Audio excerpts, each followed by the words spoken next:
sa LGU. Kaya tawagin natin si Mayor Benji Magalong na alam ko marami nang sinabi tungkol diyan eh. At nais natin marinig from the ground. Ano ba talaga ang nangyayari sa AKAP at bakit ayaw ninyo ang mga pangyayaring iyan?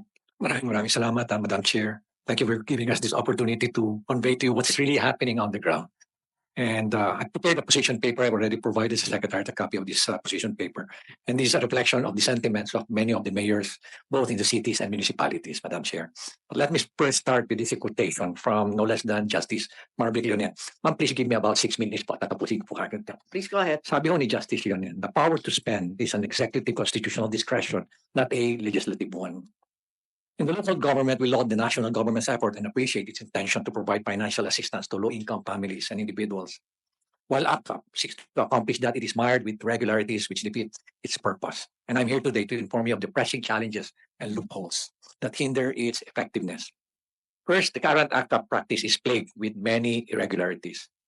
The media already documented several cities and localities with complaints from both indigents and local functionaries regarding the unpredictable procedure in receiving ACAP. In one report, beneficiaries claimed to have received a reduced amount of ACAP. Meanwhile, many barangay captains and social workers raised concerns about angry beneficiaries who are forcing them to issue certificates of indigency to claim assistance. These are all born out of a lack of comprehensive public information and strong guidelines for disbursing ACAP. Currently, the barangay issues a certificate of low or no income to avail of the program. Unfortunately, barangays do not have the tools to measure if the client belongs to low or no income. Barangay officials can certify that individual is a resident of the barangay. Yes. We recommend that the City of Social Welfare prepare and issue the certifications to improve the process. CSWD or the MSWD is better prepared to assess the client's level of well-being. Besides, they are well-trained on the National Household Targeting System or yung tinatawag po nating listahanan. Second is the weak transparency and data sharing mechanism. I urge our lawmakers and national agencies to examine and establish transparent data sharing mechanisms for ACAP. It is highly inequitable and redundant when one beneficiary can receive multiple ACAP assistance because we are blind in data and cannot cross-check in the distribution list. And according to one government official, sabi nila sa akin, it's a violation of the National Data Privacy Act if they're going to share their data with the local government unit. Another is, ang nakakalungkot po nito, nagkakaroon na po ng maraming redundancy. Dahil po wala akong data sharing agreement, ang isang beneficiary pwede kong kumuha po ng stupad can also benefit from another yung tinatawag nating AX, makakakuha po siya sa ACAP. Ang nakakarating pa po sa amin, some of the SWD personnel, ang sabi ko sa kanila, basta request ni congressman o listahan ni congressman, no question asked, silent na lang kayo. Ganun po yung nangyayari. At ang nakakalungkot, ngayon na naging mahigpit, ang lagi nilang sinasabi, ang sabi ng mga staff, ng ating mga lawmaker, hinara ni congressman, nandoon ako sa DSWD. Bibigyan na lang ko namin kayo na endorsement. Dali nyo na lang doon. Huwag ko kayo mag-alala, mabibigyan po kayo. Basta ho galing ako kay Kong.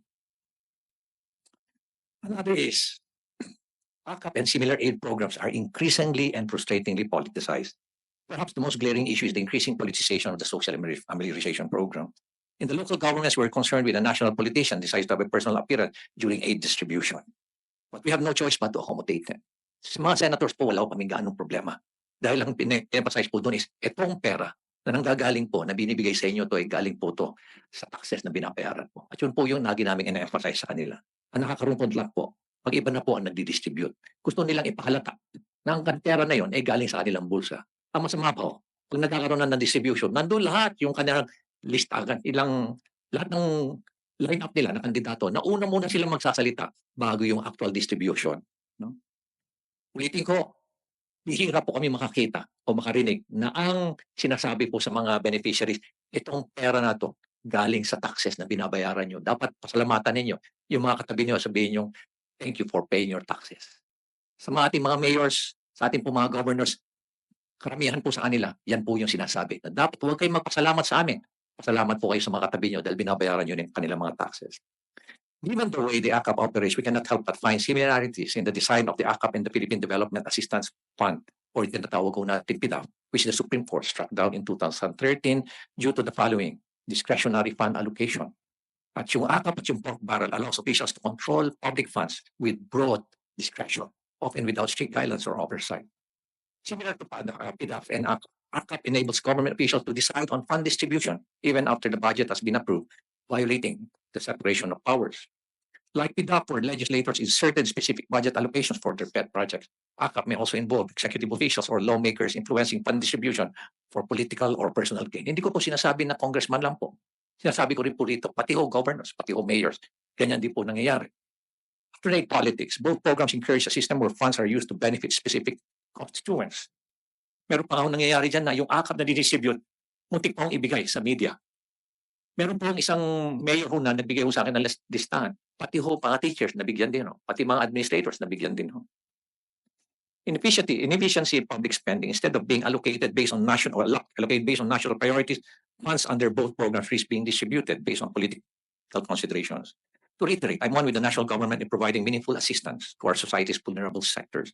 But the work to create a more inclusive, efficient, and responsive social protection system for all Filipinos goes hand in hand with transparency, accountability, and genuine, not parochial concern for Filipinos. Let us improve and do better because of our Filipino citizens deserves as much. Maraming salamat po, Madam President, Madam Chair. Yes, maraming salamat.